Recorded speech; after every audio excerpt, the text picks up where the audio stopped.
नमस्कार. इंग्रजी शिकताना एक गोंधळ हमखास होतो, तो म्हणजे शब्दांचं अनेक वचन करताना. पण आता काळजी करायचं काही कारण नाही. आज आपण नामाचं वचन म्हणजे इंग्रजीतला नंबर याचे सगळे नियम अगदी सोप्या, सरळ भाषेत समजून घेणार आहोत. चला, सुरुवातच एका मजेशीर प्रश्नानं करूया. आपण एका पुस्तकाला बुक म्हणतो आणि अनेक पुस्तकांना बुक्स, बरोबर? मग एका दाताला टूथ म्हणतो, तर अनेक दातांना टीथ का म्हणतो, टूथ्स का नाही? हाच तो गोंधळ, पण आज आपण तो पूर्णपणे दूर करणार आहोत.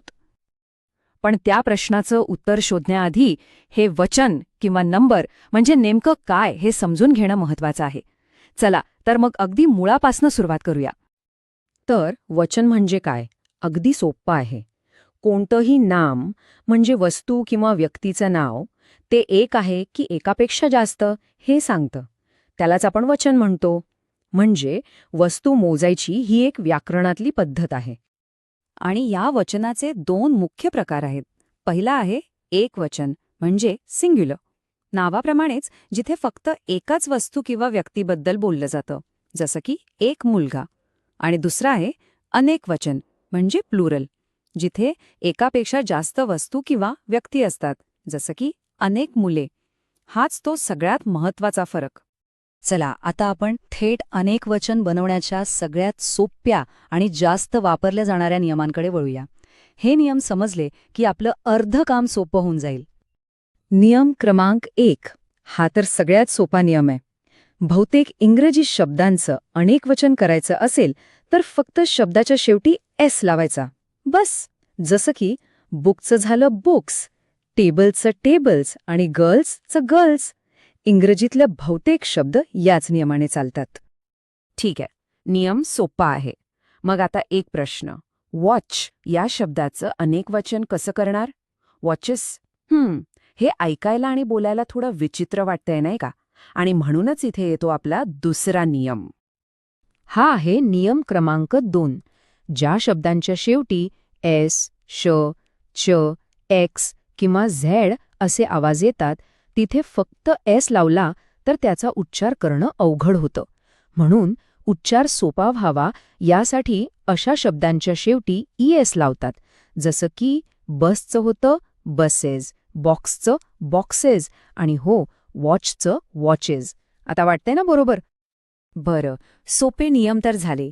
आता आपण अशा शब्दांकडे वळूया ज्यांच्या शेवटी वाय किंवा एफ येतो, कारण यांच्यासाठी थोडे खास नियम आहेत.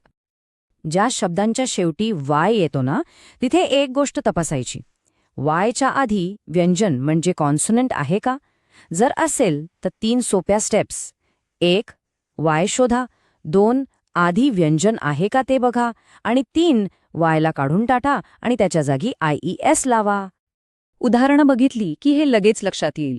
बघा, बेबी या शब्दात वायच्या आधी बी हे व्यंजन आहे, म्हणून त्याचं अनेकवचन झालं बेबीज. तसंच सिटीचं झालं सिटीज. दोन्ही ठिकाणी वाय गेला आणि IES आला. पण थांबा, इथे एक महत्वाचा अपवाद आहे.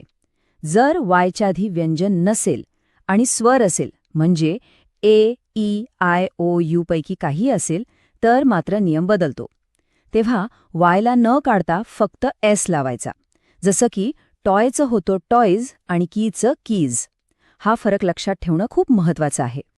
आता एफने शेवट होणाऱ्या शब्दांबद्दल बोलूया. ज्या नामांच्या शेवटी एफ किंवा फी येतं, त्यांचं अनेकवचन करताना एफ किंवा फीला काढून टाकायचं आणि त्याच्या जागी VES लावायचं. उदाहरणार्थ, लीफ म्हणजे पान, त्याचं होतं लीव्स म्हणजे पानं. आणि खनाईफ म्हणजे सुरी, तिचं होतं खनाईव्स.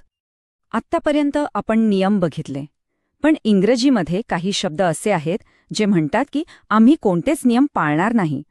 आपण त्यांना नियम तोडणारे किंवा बंडखोर शब्द म्हणूया, म्हणजे ते लक्षात ठेवायला सोपं जाईल. हे शब्द कोणत्याही नियमात बसत नाहीत. यांना आपल्याला लक्षातच ठेवावं लागतं. जसं की मॅनचं अनेकवचन मेन होतं, चाइल्डचं चिल्ड्रन आणि आपल्या सुरुवातीच्या प्रश्नाचं उत्तर टूथचं टीथ. हे अनियमित शब्द आहेत, यांना आपल्याला पाठच करावं लागतं. आता ह्या बंडखोर शब्दांपेक्षाही एक विचित्र प्रकार आहे. काही शब्द इतके पक्के आहेत की ते एकवचनात काय आणि अनेकवचनात काय कधीच बदलत नाहीत. हो, हे खरंय. शीप, डिअर, फिश सारखे शब्द बघा. एक मेंढी असली तरी शीप आणि 100 मेंढ्या असल्या तरी शीपच. एक मासा असला तरी फिश आणि अनेक असले तरी फिश. यांचं रूप बदलतच नाही. चला, आता आपण शेवटच्या टप्प्यात आलो आहोत. इथे आपण काही आणखी खास प्रकारची नावं बघणार आहोत, जी थोडी वेगळी आहेत. काही गोष्टी या नेहमी जोडीनेच असतात नाही का? जसे की पॅन्ट, कात्री, चष्मा यांना 2 भाग असतात जे एकसारखे असतात. म्हणूनच इंग्रजीमध्ये हे शब्द नेहमीच अनेकवचनी मानले जातात. म्हणून आपण म्हणतो ट्राउझर्स, सिझर्स, स्पेक्टिकल्स. आणि जोड शब्दांचं काय? जसं की ब्रदर इन लॉ. इथे अनेक जण गोंधळतात आणि ब्रदर इन लॉज असं म्हणतात. पण ते चूक आहे. नियम असा आहे की जो मुख्य शब्द आहे त्याला एस लावायचा. इथे मुख्य शब्द ब्रदर आहे म्हणून अनेकवचन होतं ब्रदर्स इन लॉ. तर आज आपण अनेकवचन बनवण्याचे जवळजवळ सगळे महत्वाचे नियम पाहिले. नियमित शब्दांना एस लावण्यापासून ते नियम न पाळणाऱ्या शब्दांपर्यंत. चला, या तक्त्यावर एक शेवटची नजर टाकूया, म्हणजे ही सगळी माहिती डोक्यात पक्की बसेल. आपण इंग्रजीचे नियम तर खूप छान शिकलो, पण जाता जाता एक विचार. आपल्याला आपल्या सुंदर मराठी भाषेतले अनेक वचनाचे नियम आठवत आहेत का? जसे की मुलगाचं मुलगे होतं, पण घरचं घर आहे. त्यावरही कधीतरी विचार करायला हवा, नाही का?